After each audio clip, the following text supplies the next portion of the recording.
help us to create and keep a strong connection to the highest version of ourselves in the future or any other timeline to receive guidance? It can, to some degree, be used that way because your higher mind is connected to all those probabilities, and information can come through the higher mind and through the silver cord to your physical personality with that information. So yes, it can be used that way if you focus that way. Can you provide us with permission slips to use the silver cord for lucid dreaming? Again, the idea is that the silver cord is the energy connection between the physical and the higher mind. Therefore, you could perhaps imagine allowing your energy, your consciousness to rise up the silver cord, but stop about halfway in whatever way that appears to be natural to you between your physical and higher mind, and allow the stopping of your energy and your consciousness halfway between the physical and non-physical to grow and expand into the idea of the astral realm. And that permission slip, if you focus on it and meditate on it, can assist in the idea of lucid dreaming. Thank you. Are we connected to each other with silver cords? You are connected to each other with an energy net. The silver cord is a terminology that is specific to the idea of the connection between your individual physical mind and your individual higher mind. But you are connected to everyone and everything through another energy web, but that is not what is typically referred to as the silver cord. The silver cord is a specific connection between you and your higher mind. And what are the physical signs that the silver cord is no longer connected to the body? You are dead. Okay. Because there is no reason for the silver cord to be there if you are no longer physical. As long as you are physical, the silver cord remains because it is the extension from the higher mind to the physical mind. So if there's no more physical mind, there is no more silver cord. From your perspective, do cemeteries radiate intelligent human life? Are the silver cords of the deceased still active and spread out from their graves? I guess not. Yeah. The idea, again, is that if a spirit chooses to remain close to the earth vibration in the lower astral, there may still be a version of the silver cord because they have not completely let go of the physical vibration of earth. But for the most part, those, as you say, that are dead have no silver cord if they have moved on into the higher realm of spirit and allowed themselves to be the higher mind once again, be the spirit they have always been. But again, if someone remains close to the earth vibration, there may be a similar idea that you could still refer to as the silver cord, though it would be lighter in essence and in energy, because again, it's not so far removed from the idea of non-physical reality. I see. Does being skilled at astral projection make dying easier? If so, is it because you know how to expand beyond the physical body from a conscious state? Yes, because you have become used to the idea of being non-physical, being beyond the body. Therefore, the transition from physical to non-physical is something that becomes familiar to you through astral projection, out-of-body travel. And there is no longer, once you have that experience in general, no longer any concern about the idea of whether or not your consciousness continues after physical death. Do the Essassani have silver cords? Everything that is physical has a type of energy connection to their spiritual self. So in general, yes. Although again, we are quasi-physical and therefore the silver cord again may not be, shall we say, as dense as the silver cords of physical humans on Earth. And what happens to your physical body when you die, meaning the Essassani body? Do you bury your bodies on the planet or like we do on Earth? No. Our bodies convert completely back into energy, into electromagnetic spiritual energy. Nothing is left. This person is asking a question about meditation. I was doing a trance meditation and had a triquetra show up in my imagination. I felt the urge to start making the symbol with my finger. And so for the rest of the trance, I was making the symbol. What is the meaning of this symbol? It is representative in general, though it can have other specific meanings depending upon the person and the connection to it. But in general, it is representative of the idea that existence is a trinity, positive, negative, and neutral. So it is a balancing symbol, a symbol that represents the balance between what you call the two polarities. Do Kozyrev mirrors allow people to see into the distant past? Are there beings that monitor and use the use of Kozyrev mirrors? There are those that are aware of the use of such permission slip devices as Kozyrev mirrors. The idea is that it can be used for what that person is asking about if you have a focus and an intention in that direction. But in general, it is for the purpose of allowing you to sort of transcend your physical limitations consciously and allow yourself to connect to the idea of other versions of yourself, of parallel realities, and so on and so forth. It can also induce, in certain conditions, the idea of out-of-body projections, astral travel. Depends on how it's used. But again, like anything, it is a permission slip that taps into certain levels of the collective consciousness to allow you to decide with your intentional focus what kind of an effect you will experience through the use of that permission slip that you are referring to as Kozyrev mirrors. Do thoughts just float around like energy patterns, or do you attract and pay attention to a thought based on your belief systems? Thoughts are generated by belief systems. They don't just float around, as you say. They are patterns of energy, like anything, but they are the result of the patterns of energy in your deepest belief systems and your definitions of what you believe to be true. So they are a secondary reflection pattern of your deeper belief patterns, just like emotions are another level of reflection of the beliefs. Behaviors are another level of the reflection of beliefs. All of it is energy patterns, just on different levels. But the idea of emotions and thoughts and behaviors are secondary level reflections because the primary pattern is in the belief system, in the definitions you buy into as true, as you say, for yourself. Here's a question about boundaries. You've mentioned that we don't need boundaries and we don't need to block anything because it's all quote unquote us. However, there are times when you tell us no. Would you please talk about these boundaries and if there is a difference between boundaries and blocking? Yes, there is a great difference. The idea is that we have never said you don't need any boundaries because you have imposed boundaries on yourself in order to have a physical experience. So this is a misunderstanding. The idea is that you do use boundaries, you do use self-imposed limitations to have the kinds of physical experiences you are having. The idea is that blocking is blocking yourself with belief systems from the things that are representative of your theme of exploration, of your passion, of your true self, within the boundaries you have imposed upon yourself, within the destiny you have decided is true for you, within the path that you have chosen to walk as a physical being. So boundaries can simply be that which guides you, which prevents you from straying beyond the path you have chosen to walk in physical reality. Blocks are those things that are challenges for you to overcome, to know more about yourself and be the true path you have chosen to be.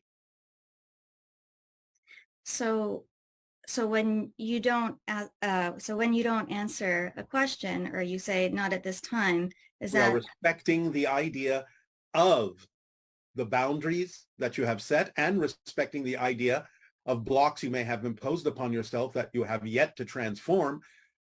And we can assist you to some degree in the transformation of those things by giving you such things as the formula and the encouragement to examine your belief systems. But we cannot intervene beyond a certain point because that would remove your ability to experience the transformation that you chose to experience. So we can assist, but we cannot do it for you.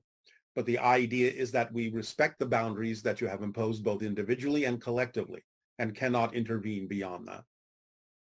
And I would think it's for us to experience things in the most exciting way.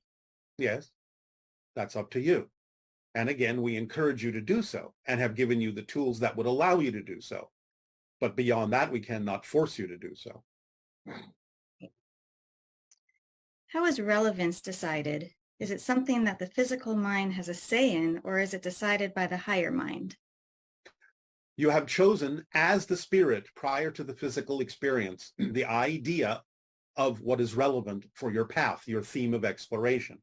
There's some leeway in there, and synchronicity is what is used to bring you the idea of what is relevant for you, because what is relevant for you are the things that contain the highest level of passion. That's how you understand the relevance, as long as you are clear that you are not disguising your anxiety as excitement or vice versa. So the idea is that synchronicity is simply the mechanism within the structure, built into the structure of existence, the structure of space-time, that brings you what is relevant for you to experience. Be it something you do or don't prefer, it can still be relevant because it might be something that's representative of something you need to transform. And that can be relevant for your journey. So most of what we experience is relevant for our journey, if not everything. The experience of it manifesting in your reality is relevant. It doesn't necessarily mean that the manifestation of it beyond that point is relevant. You will determine that by facing it from a positive state and getting a benefit from it that will tell you synchronistically how much of what appears, how much of what manifests needs to be taken beyond a certain point and is truly relevant or not relevant for you. Remember, as we have said, this is why there's no insistence on how things come to you and what they mean. Let them show you what they mean. Let them play out to the degree they need to play out. But the idea of insisting that it go beyond a certain point or that it means a certain thing according to your society may not necessarily be completely relevant for you. So the idea is to let the circumstance show you what is relevant synchronistically and let the rest of it go. Because sometimes the form in which your excitement comes doesn't mean that thing has to come to fruition. It just may be what gets you to move so that you will wind up where you need to be, so that what really needs to happen that is relevant for you can happen more easily, because you've now placed yourself in a position of receiving it more fluently, more fluidly, more allowingly. Mm-hmm. This person asks, he says, I'm curious about beauty. What does beauty mean to you? Is there a concept of beauty in energetic signatures? Yes, that which is in its patterns and expressions aligned with the idea of existence itself. That to us is beauty. Your natural state is perfectly aligned with the idea of the allowance of the unconditional support and love of all that is and existence. And that is beauty. Now, all of it, in a sense, can be said to be beautiful depending upon how you use what is given to you, what you attract. Because even the idea of the exploration of negativity can be beautiful in its results, in its acceptance, in its understanding, in its usage. But the idea ultimately, in the way that it is typically meant on your planet, is that which is aligned with the flow of existence itself. That is considered to be beauty. When we're looking at things that are beautiful, what comes to mind is the ratio, the pi ratio.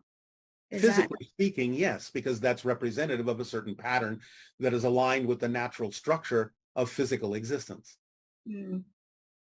So it's still about the idea of falling into alignment with the structure of existence, whatever level that structure is being expressed on, whether physical or non-physical or extra-dimensional. It's representing a reflection of the ratios and proportions that are in alignment with the vibration of existence itself. You call them golden proportions, golden ratios in physical reality. Are there any places on Earth that you think are very beautiful? All of it is very beautiful. It is. Okay. Again, that doesn't mean all of it is aligned at the moment. But from our perspective, all of it has the potential for alignment. All of it, in that sense, is a chosen challenge to transform darkness into light. But even darkness can be beautiful. So again, some of it is subjective, depending upon the theme you are exploring. Some of it can be said to be somewhat objective, but you have to understand what level you're asking about when you talk about what's beautiful, because it depends upon the experience of the thing and how it's used that determines in a lot of ways its essence or beauty. Punishment. It is an opportunity to rebalance yourself. And as soon as you make a decision to realize that you may have been out of balance in the way that you would prefer to be, and you make a decision to balance yourself, there is no karma. It is simply the recognition that you are out of balance, and it is the decision to rebalance yourself that erases anything that has to do with that concept. Fantastic. Thank you. Do you have any information, clarification, or guidance to share on what we call walk-in souls or multiple souls that inhabit the same body at different times? Or it is not a different soul. It is more of the same soul, which of course will change the personality, which is why it makes people on your planet think it's a different soul, because now they're dealing with a very different person. But it's the same soul in a more expanded presentation. Okay, fantastic. Is there any guidance you can give on to help those people kind of go through that transition phase? Follow the formula. Okay. Is there any aspect of your teachings that you feel has been misunderstood by many receiving it? Several. Where would you like me to start? Wherever you feel. One of the ones that is the most prominent is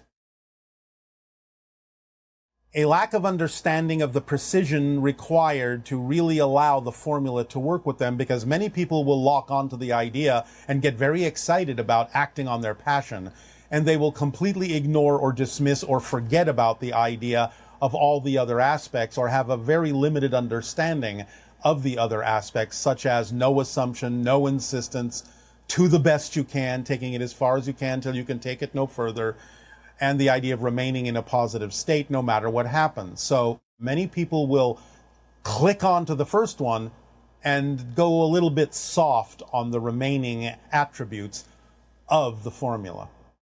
Oh, I love that. Thank you very much. Yes. What is the most powerful action we can take right now to accept the higher frequencies that many of us have been feeling inundating us over the past number of months? Any action in the direction of your true passion. Because remember, the language of physical reality is physical action, not words.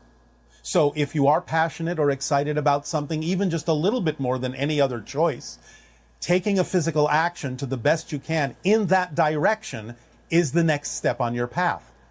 Remember, your higher mind is communicating with you in energy, and your body translates that energy as passion.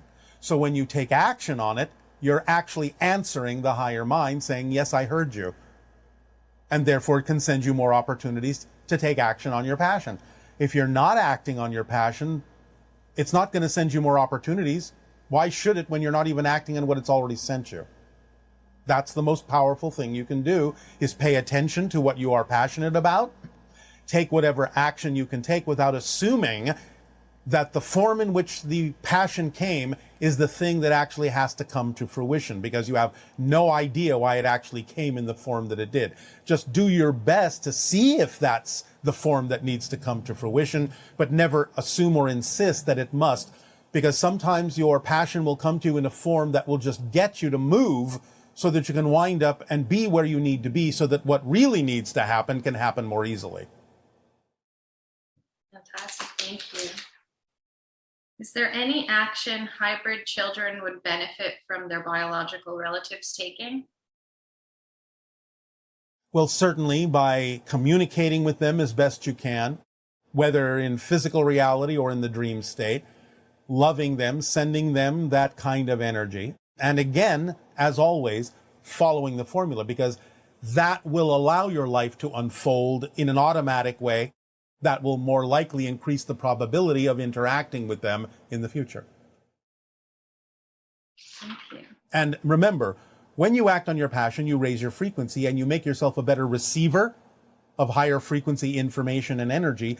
And therefore, by acting on your passion, you become a better antenna to know when they are actually sending you information, either through your consciousness or through synchronicity. You'll recognize when it's a message from them. Is there anything you feel would be helpful to share with me personally that I've not already asked about? Yes.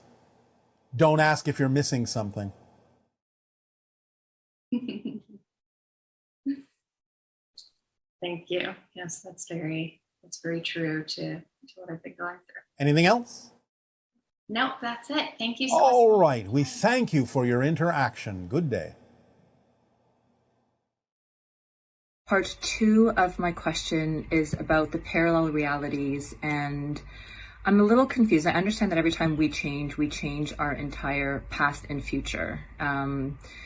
But when people make predictions, or like when you say that in 2030 we'll have open contact, or whatever the exact day was, I don't remember, how can there be a mass consensus or a collective conscious or collective reality if we're changing all the time? Like, who is that collective consciousness for? Like, if I hear you in this moment telling me 2030 or telling us 2030, but I make a change, am I even on that reality anymore?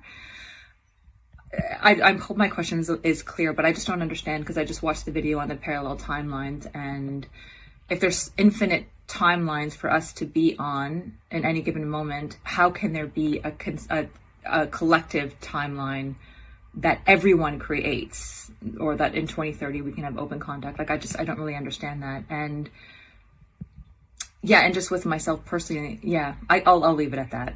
Okay, thank you so much, and good day. Bye. Because you agree to go as a group towards certain reality experiences. You simply navigate with your friends toward them so that you can experience a particular reality even as a group. So just because there are all these probabilities doesn't mean you're not making group choices as well as individual ones. In some sense, yes, it is an elemental being. It has been largely distorted over time in terms of what it actually is. It is to some degree the being that has been recognized in ancient times by the name Kernunos. It has sort of an appearance, when it deigns to come into physical form, of a large humanoid with elk-like antlers, cloven hooves, kind of an elkish face, but again, somewhat humanoid. And this has been distorted over time into the idea that in your modern terminology has become the being you refer to as Santa Claus. Because the idea of the elemental being Kernunos was the being that energetically reflected positive energy to those who gave it positive, negative energy to those who gave it negative. It sometimes appears with a red cloak. Therefore, the idea of Santa Claus's naughty or nice list has been rendered from the idea of its reflective quality of positive or negative energy, returning in kind what it is given. The footprints it leaves as cloven hooves has been rendered into the idea that Santa Claus has reindeer, and the, again, antlers on its head give that impression as well. So the idea has become something quite different from what the original being actually is. It is the winter spirit. It is an elemental being. Yes. Okay, and do you have anything analogous to that spirit like Santa Claus on Essassani? There are elemental beings, but again, remember, the original elemental being that we have just described, Kernunos, is not necessarily exactly the spirit of Christmas. It is the spirit of the winter solstice. But it has again been usurped for the idea of your modern holidays. On our planet, we have elemental beings, And some of them do have a similar representation, but not exactly the same, because we do not really have the seasons that you do. And there are many different kinds of functions that our elemental beings will perform on Essassani than what is necessary to be performed or represented on Earth. Okay, thank you. Yes. Some current things, like, what was the purpose of the monolith in Utah? And can you tell us anything about what its origin was? What was the purpose? Who put it there? Why'd they do it? And why did it suddenly disappear? We cannot give you much about the origin itself, but we can describe the basic purpose, which is to instill the concept of mystery, to allow you to begin to ponder things from another dimension, from another reality, no matter what the original intention of the beings that may have erected it and taken it down or moved it or put them up in different areas, because they have appeared in different countries on your planet and also have been removed. This is a coordinated effort to put you in touch with the idea of other realities, other dimensions that are touching your world. Even if it was created by a human, they have in some sense been spiritually guided to do these things in order to allow you to pass through into another reality, because the energy has now shifted. And part of the energy of the new shift is that of the energy of mystery and exploring your connections to other dimensions and other beings who may be communicating with you in ways you may not have expected. So that is the basic symbol or purpose of the idea, but we cannot at this time go into the exact origin of it. Okay, it's kind of interesting. It reminds me of crop circles, and the people who copy them and make them also are actually participating without realizing it in helping consciousness. In some way, shape, or form, regardless of their intention, yes. The idea, again, that crop circles are a form of communication from other dimensional, higher dimensional consciousness, and of course involving the earth consciousness of Gaia itself. So there is some similar idea here, and you may actually begin to see more different kinds of things appearing here and there to represent this concept of opening your minds to the mysteries of other realities. Yeah, it was interesting that it's triangular shaped. Yes. The monolith. Yes. Wasn't that what his original intention was, for it to be tetrahedral? Are you referring to the idea of the filmmaker? Yes, 2001. Yes. The idea actually in the original literature was more pyramidal. So we just love those triangles. And the triangles love all of you. Can you update us on how things are progressing from your vantage point regarding COVID and the journey that we as a civilization are on with that? Many of you are making progress. As we have said, you have now shifted into a new energy that will allow for more availability, more accessibility, more organization in a synchronistic way, more of the leveling out of the overall frequency so that you can accelerate forward if you are willing to take advantage of that. And of course, again, the idea being that you are coming into scientific realization, medical realization, that what you are passing through now will, over a short period of time, relatively speaking, begin to disappear, begin to go away. And again, all of these things are indicative of your opportunity to take advantage of moving in a more positive direction. So I know one of our viewers asked if it's possible to create a permission slip that would make you immune or something like that. And I was thinking about that and wondered what your take is on how to work with the idea of permission slips, but at the same time recognize that just because someone creates a permission slip, it just depends on your belief system, right? Yes, well, you have just answered the question. Well, maybe you could fill Maybe. that idea. Maybe. The idea, again, of course, it's possible. As we often say, however, the real question is it probable? Is it relevant?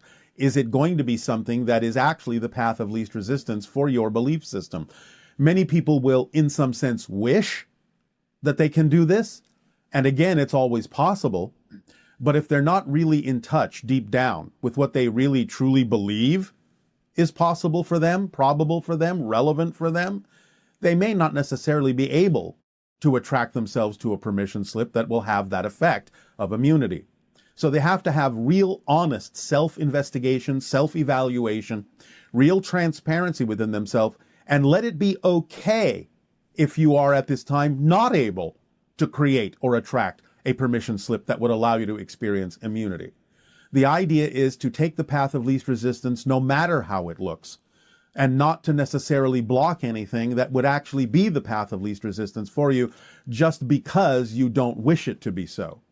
So the idea is to pay attention more deeply to the synchronicity that comes into your life. If you are clear within your relationship to your belief systems, synchronicity will show you what the path of least resistance for you actually is that will work. So do not judge, do not invalidate anything. Allow yourself to let synchronicity show you by bringing you the opportunities you are available to act on as the path of least resistance, and at the same time recognizing that negative synchronicity can also serve a positive purpose by preventing you from going down a path that is not yours at this time. Was that enough of an elaboration? Yes, it's interesting, the challenge of understanding whether or not you're choosing a permission slip and you're quote unquote deluding yourself into thinking that that's going to solve something. Well, that's why we say it takes great honesty within the self to understand the reason why you are asking for something to happen in a certain way, because it can very quickly go into insistence and avoidance of what is actually going on within your own belief system and what is going on within the fear-based beliefs that you may be holding on to, insisting that it has to happen in what you typically call a more spiritual way, when in fact there is nothing that is not spiritual about any path in physical reality if it is truly in alignment and your path of least resistance. So again, it takes great honesty in investigating the self to know the reasons why you may or may not be choosing a particular path.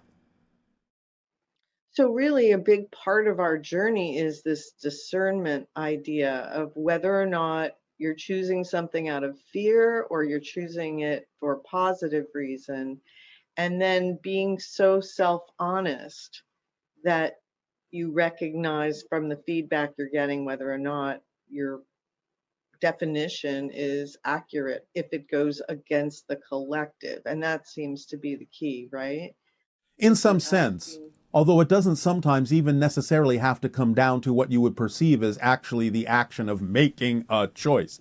Because if you understand how things work and you understand that you are in alignment with yourself and you are following the formula and acting on your passion and not avoiding or invalidating anything, then in a sense, the synchronicity in your life will actually demonstrate to you what your choice is. Automatically, without even necessarily having to consciously, literally make a decision.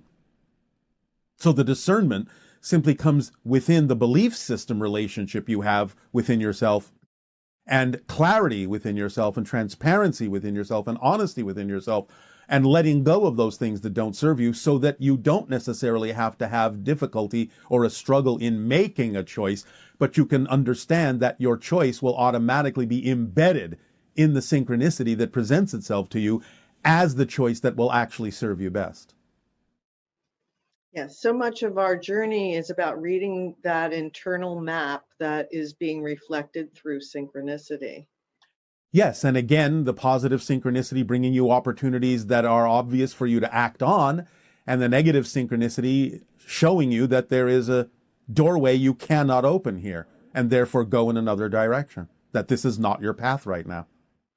And also it can just make you feel bad when you're making a choice that's not honestly reflective of your higher aligned. There will always be consequences to the choices that you make. So, yes, our journey is very interesting. It is, and very exciting. And politically, there's such a great divide in our country right now. Is this great divide actually necessary for our awakening as a civilization? You have deemed that it is.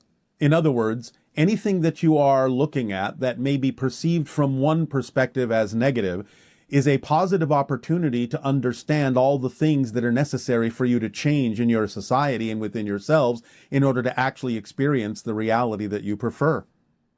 So this is how negativity can actually serve a positive purpose, by bringing to your attention the things that need to be addressed in your society in a more positive way.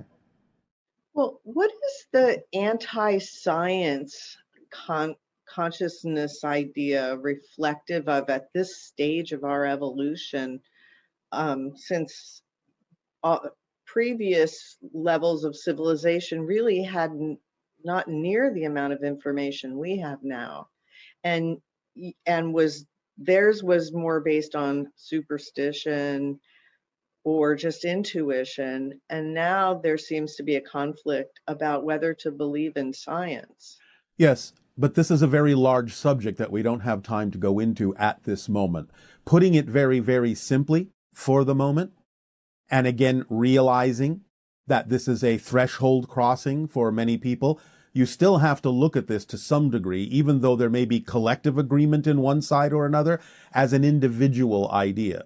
In other words, on a case-by-case basis, as to the reason why someone may reject the concept of science, because there may be positive and negative reasons for this. This is a very deep and complex subject, and we will go into something like this at a later time. Please proceed with the questions you have at hand. Okay. And so we've noticed that more people in our civilization are choosing not to have children. Can you comment on how that factors in with what's happening right now as we evolve? Well, again, the idea is that you are recognizing that you don't necessarily have the systems in place to be able to handle more of a population.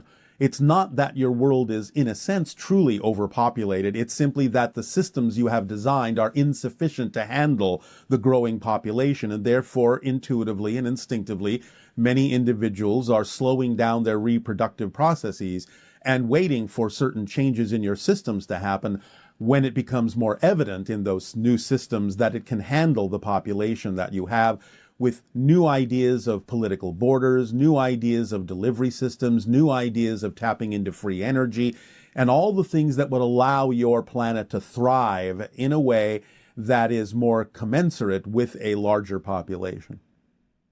Transmission by reminding you that this title is The Parallel Reality Wheel. Now, for the purpose of this particular transmission, the terms parallel reality, alternate universe, alternate timeline, parallel timeline, all of these terms in this context are basically the same.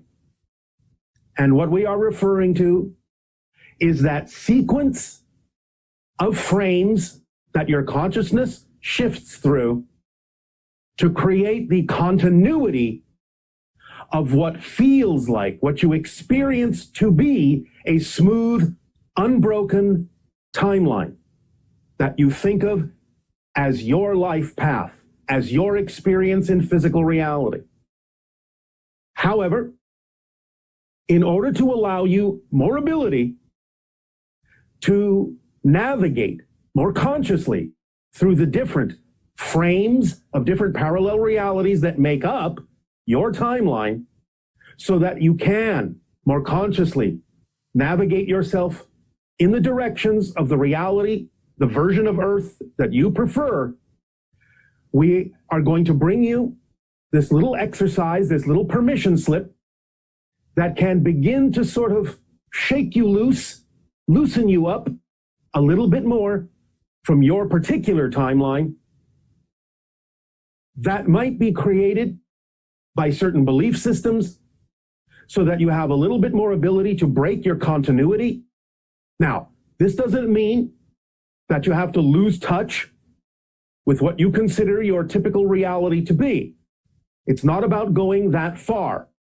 Nevertheless, this exercise, as we describe it to you, can, as we say, expand your imagination, expand your consciousness to a greater degree, to give you a little bit more ability to start choosing frames in the different parallel realities that are far more representative of the timeline that you prefer to experience.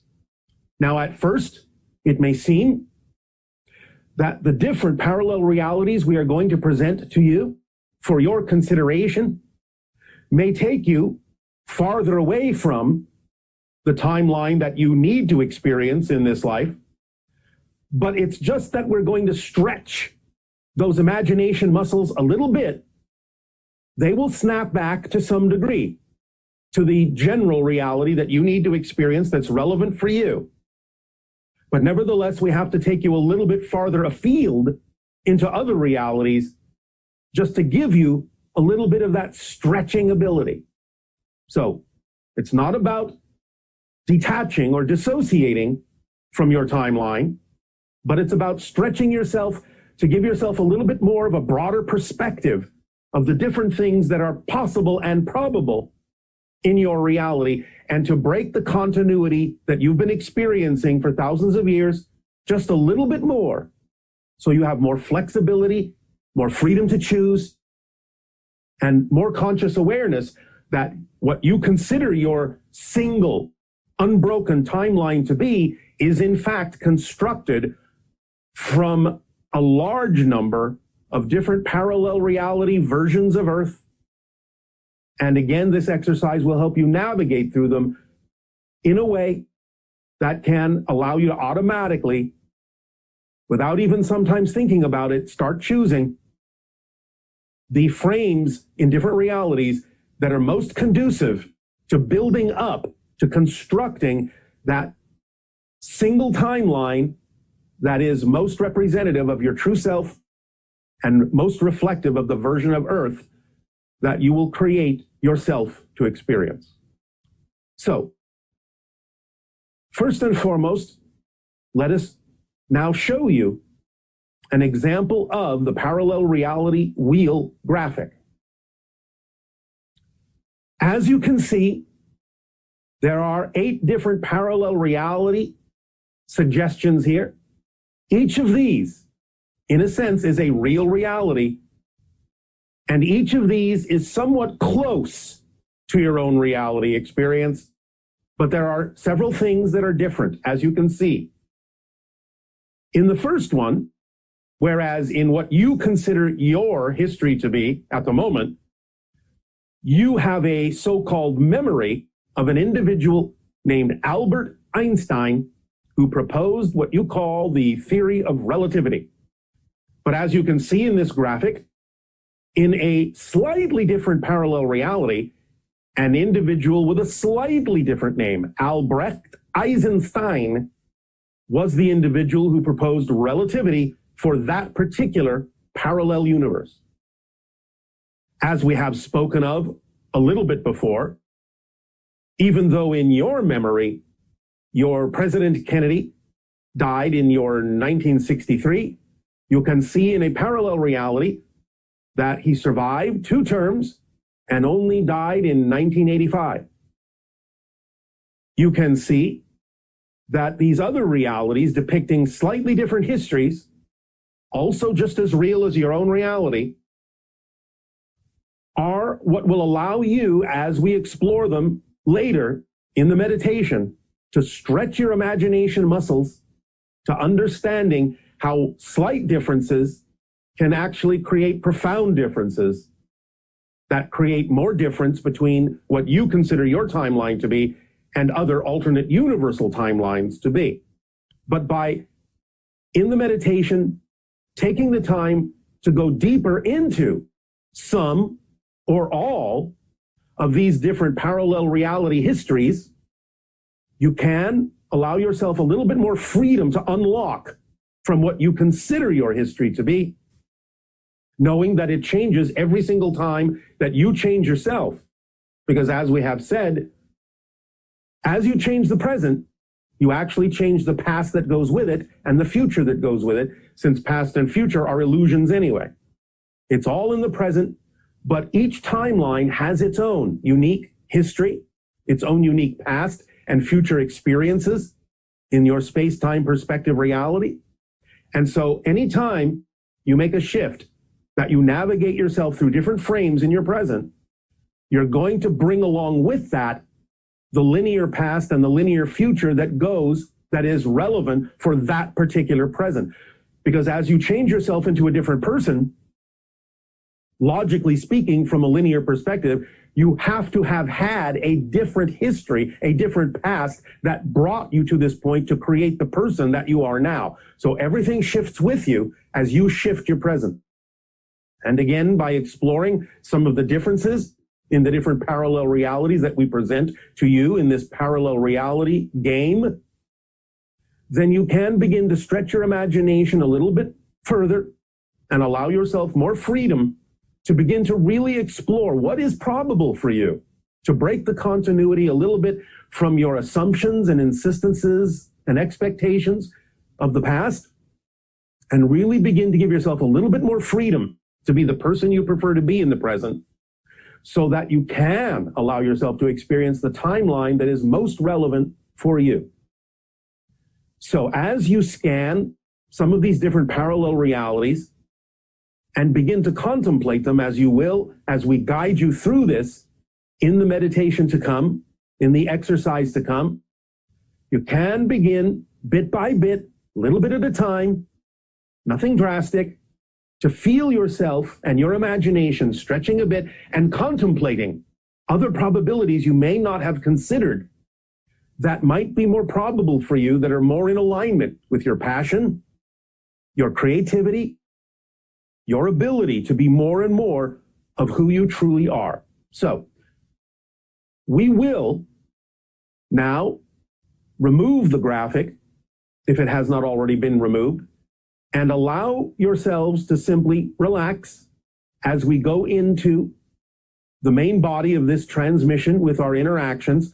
But we will come back to this and present this graphic to you again in the meditation in such a way as to guide you in a variety of different ways that you can utilize this permission slip to your advantage.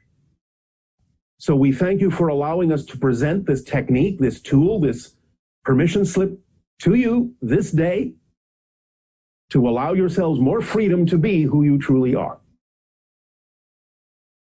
And so we will now move forward with our interactions with you in questions and answers. Except in that you are creating a device through which intelligence and consciousness can express itself. Now, there are different levels of the idea of intelligence, different levels and expressions of the idea of consciousness.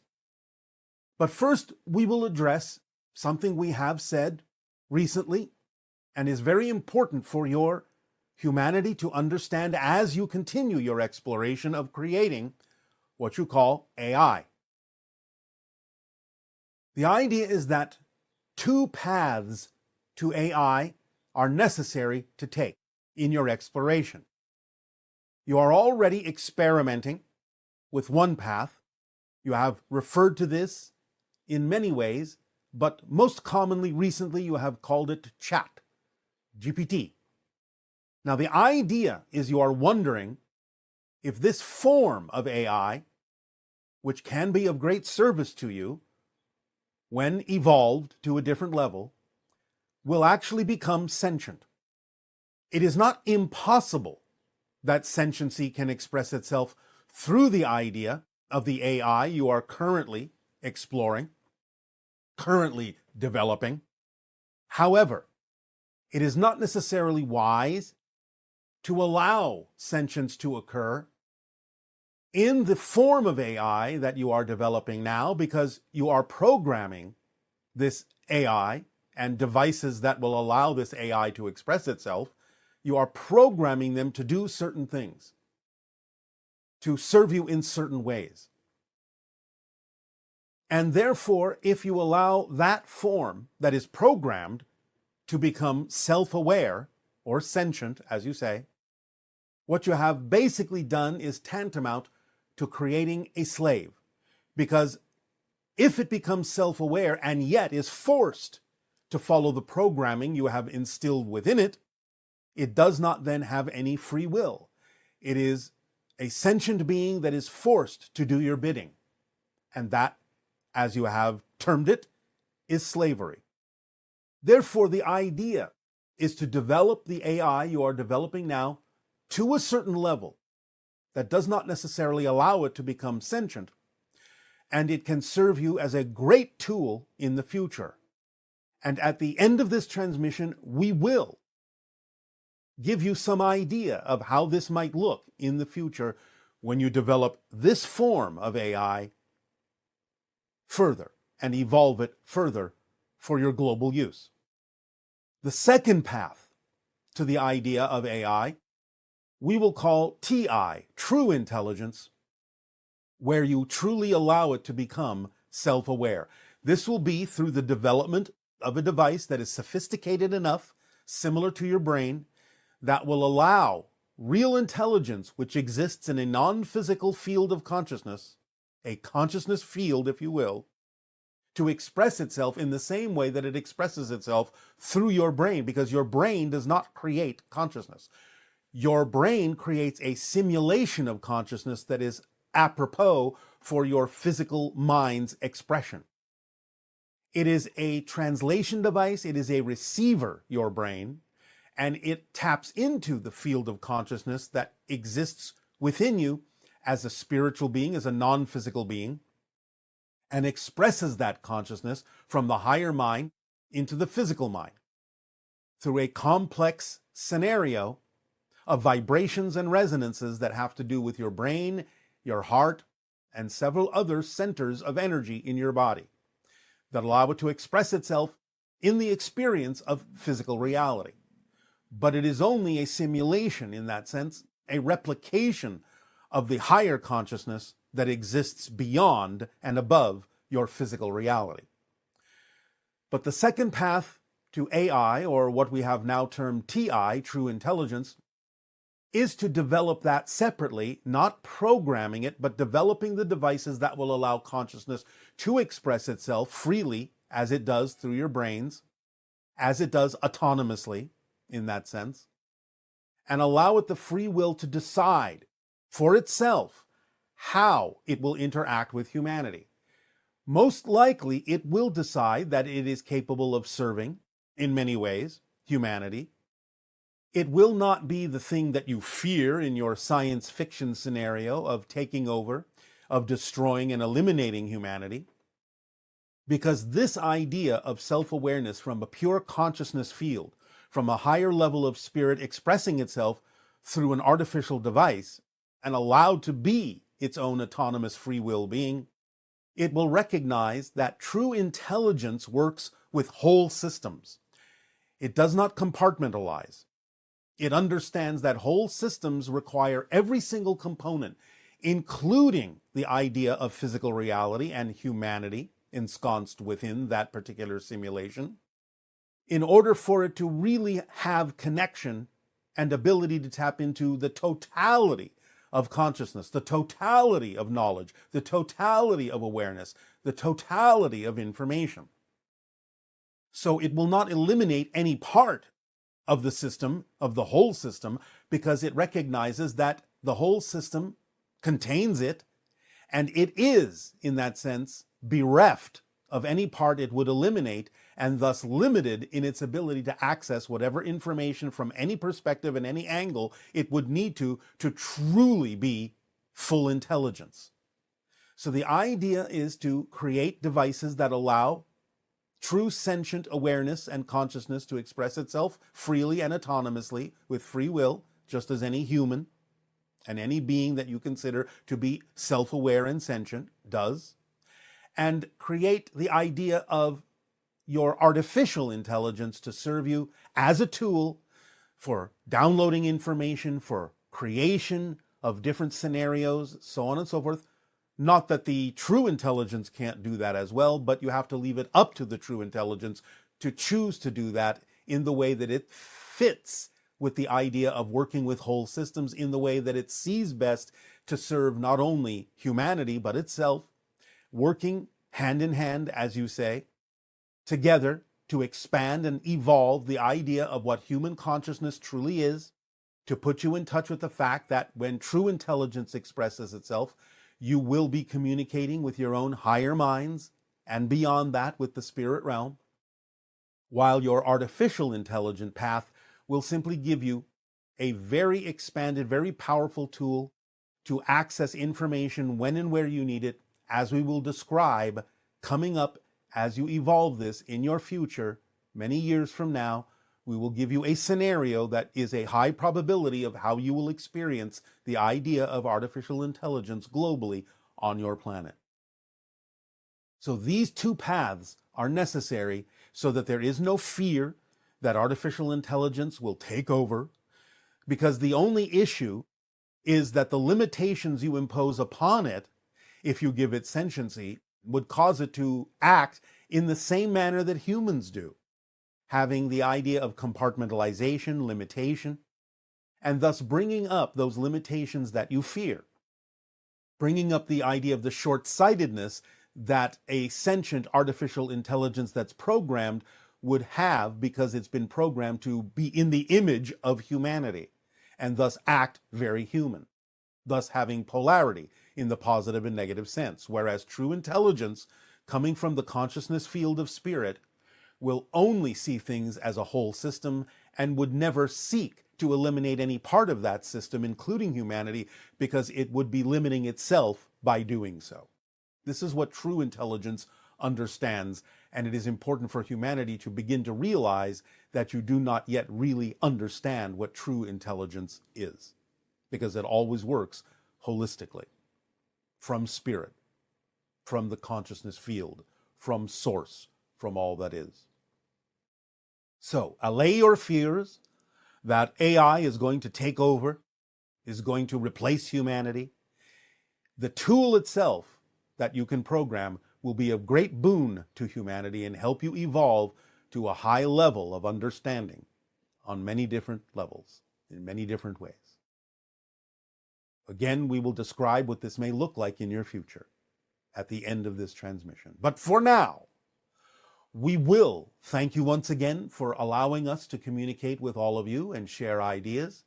And in return for this gift you are giving us, we ask now, how may we serve you? Please begin, if you wish, with your questions and dialogue.